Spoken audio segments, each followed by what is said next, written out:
आज से हम लोग क्लास 10th की मैथ शुरू करेंगे, जिसकी पहली प्रश्नावली है वास्तविक संख्याएं। सबसे पहले समझते हैं कि वास्तविक संख्याएं कौन सी संख्याएं होती हैं। देखिए, इसके अंतर्गत जितनी भी संख्याएं हम लोग जानते हैं सभी संख्याएं आती हैं, चाहे वो धनात्मक संख्याएं हों, चाहे ऋणात्मक संख्या हो, या फिर जीरो हो, या भिन्नात्मक संख्या हो, या दशमलव संख्याएं हों, या फिर कर्णिक संख्याएं हों। दशमलव संख्याओं में चाहे वो अशांत आवर्ती दशमलव हो, चाहे अशांत अनावर्ती दशमलव हो, सभी प्रकार की संख्याएं वास्तविक संख्याएं होती हैं। केवल वे संख्याएं वास्तविक संख्या नहीं होती हैं जो करड़ी के अंदर हो और माइनस में हो, जैसे √-3, √-2, ये सब काल्पनिक संख्याएं कहलाती हैं। अब वास्तविक संख्याओं के अंतर्गत जो हमारा पहला टॉपिक है यूक्लिड विभाजन प्रमेय का, जिसे हमें पढ़ना है। तो सबसे पहले जैसा कि नाम लिखा गया है यूक्लिड विभाजन प्रमेय का। जो यूक्लिड हैं यह एक बहुत बड़े गणितज्ञ थे, जिन्हें हम लोग ज्यामिति के पिता कहते हैं। यह यूनान के रहने वाले थे। इनकी एक पुस्तक है जिसका नाम है एलिमेंट्स। विभाजन मतलब होता है भाग करना। प्रमेयिका, देखिए प्रमेय और प्रमेयिका में अंतर होता है जिसे पहली बार सिद्ध किया जाता है उसे प्रमेय कहते हैं, और किसी प्रमेय की सहायता से अगर किसी भी चीज़ को हम सिद्ध करते हैं तो उसे प्रमेयिका कहते हैं। तो प्रमेयिका जो है वह किसी दूसरी प्रमेय की सहायता से सिद्ध की गई होती है, इसलिए इसे प्रमेयिका कहते हैं। तो आइए समझते हैं कि यूक्लिड विभाजन प्रमेयिका क्या है।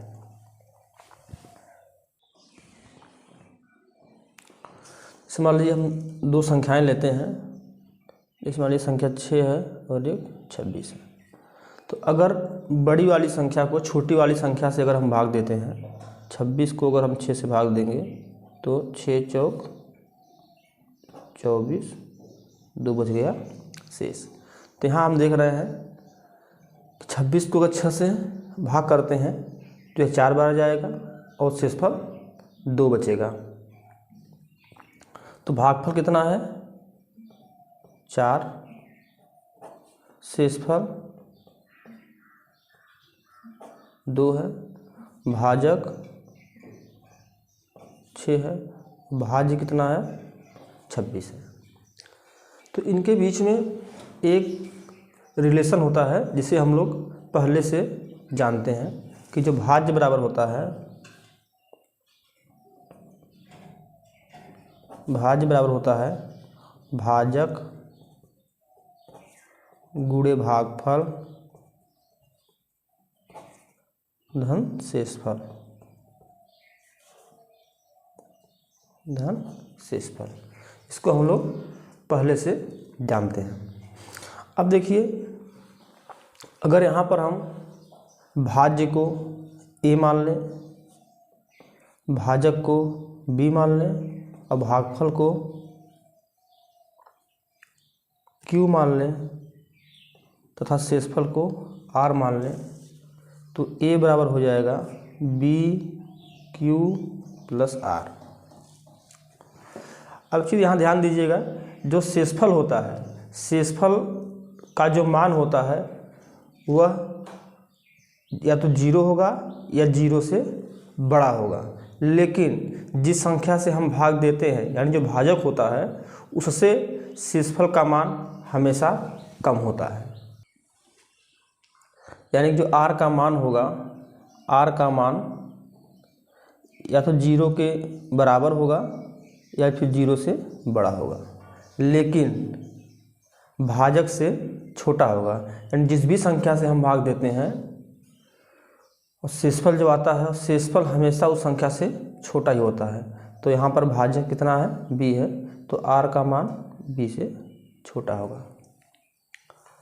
अब ध्यान दीजिएगा, यही इक्वलिट विभाजन प्रमेयिका है, यही इक्वलिट विभाजन प्रमेयिका है कि अगर दो धनात्मक पूर्णांक a और b दिए गए हों, तो अगर बड़ी संख्या को छोटी संख्या से भाग देते हैं तो हमें दो संख्याएं q और r इस प्रकार प्राप्त होती हैं कि a बराबर bq प्लस r, जहां r 0 के बराबर होगा या 0 से बड़ा होगा लेकिन b से छोटा होगा। देखिए यहाँ पर जहाँ a और b कैसी संख्याएं हैं, a और b धनात्मक पूर्णांक है, धनात्मक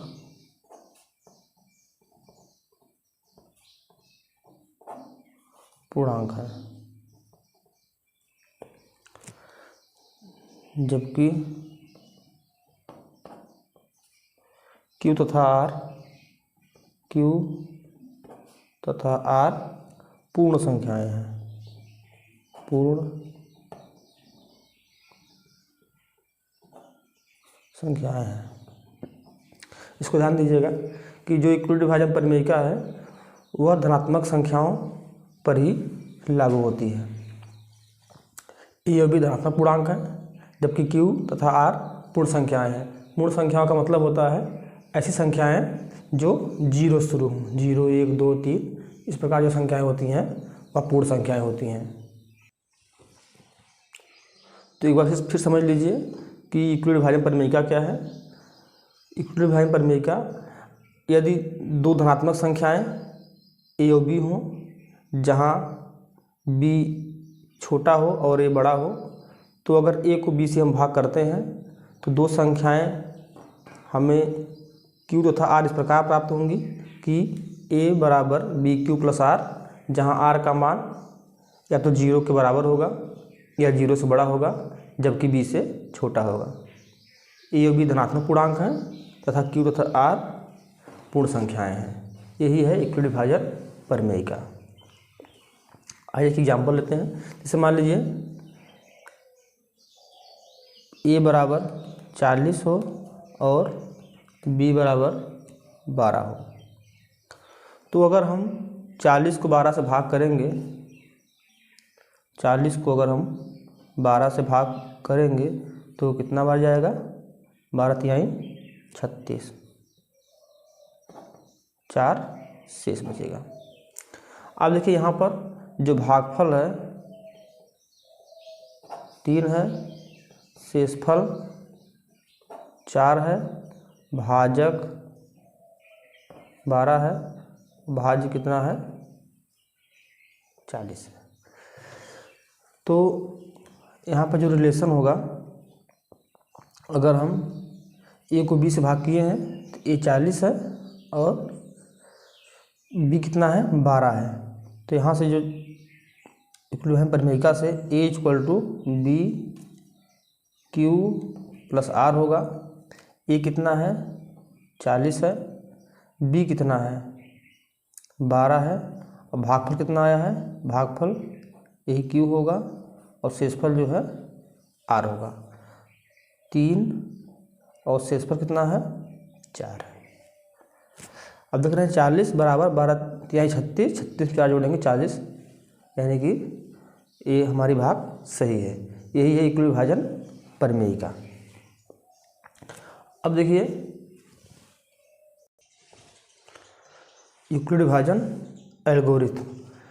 देखिए जब हम यूक्लिड विभाजन प्रमेयिका का प्रयोग कई चरणों में करते हैं तो उसे यूक्लिड विभाजन एल्गोरिथम कहते हैं। जैसे अब यूक्लिड विभाजन प्रमेयिका का प्रयोग हम स्टेप बाय स्टेप करते हैं, यानी कई स्टेप में करते हैं, तो उसे हम यूक्लिड विभाजन एल्गोरिथम कहते हैं। देखिए यूक्लिड विभाजन प्रमेयिका और यूक्लिड विभाजन एल्गोरिथम यह लगभग एक ही है। ये समझ लीजिए, यूक्लिड विभाजन प्रमेयिका का प्रयोग केवल धनात्मक पूर्णांकों के लिए ही किया जाता है। आइए एक बार फिर समझ लेते हैं कि यूक्लिड विभाजन प्रमेय क्या है। देखिए, अगर हम दो संख्याएं लेते हैं और बड़ी वाली संख्या को छोटी वाली संख्या से भाग करते हैं तो हमें क्या क्या मिलता है, भागफल और शेषफल। और जो बड़ी वाली संख्या होती है जिसको भाग करते हैं उसे भाज्य बोलते हैं और जिससे भाग करते हैं उसे भाजक बोलते हैं। इनमें एक संबंध होता है कि भाज्य बराबर भाजक गुणे भागफल प्लस शेषफल। यदि हम भाज्य को a मान लें, भाजक को b, भागफल को q तथा शेषफल को r मान लें तो a बराबर हो जाएगा bq प्लस r। जहाँ जो शेषफल r है यह हमेशा 0 से बड़ा होगा या 0 के बराबर होगा, लेकिन भाजक से छोटा होगा। अब देखिए, जहाँ a और b धनात्मक पूर्णांक हैं जबकि q तथा r पूर्ण संख्याएं हैं। तो अब एक बार फिर समझ लीजिए यूक्लिड विभाजन प्रमेय का कि यदि दो धनात्मक संख्याएं a और b इस प्रकार हों जहाँ a बड़ा हो और b छोटा हो, और a को अगर b से हम भाग करते हैं तो दो संख्याएं q तथा r हमें इस प्रकार प्राप्त होती हैं कि a बराबर bq प्लस r, जहाँ r 0 के बराबर होगा या 0 से बड़ा होगा लेकिन b से छोटा होगा। यही है यूक्लिड विभाजन प्रमेय का। और जब इस प्रमेयिका का प्रयोग हम स्टेप बाय स्टेप कई चरणों में करते हैं तो उसे यूक्लिड विभाजन एल्गोरिथम कहते हैं। यूक्लिड ने इस एल्गोरिथम का प्रयोग करके एचसीएफ निकालने का एक नया तरीका खोजा, जिससे संबंधित सवालों को हम आगे के वीडियो में सॉल्व करेंगे।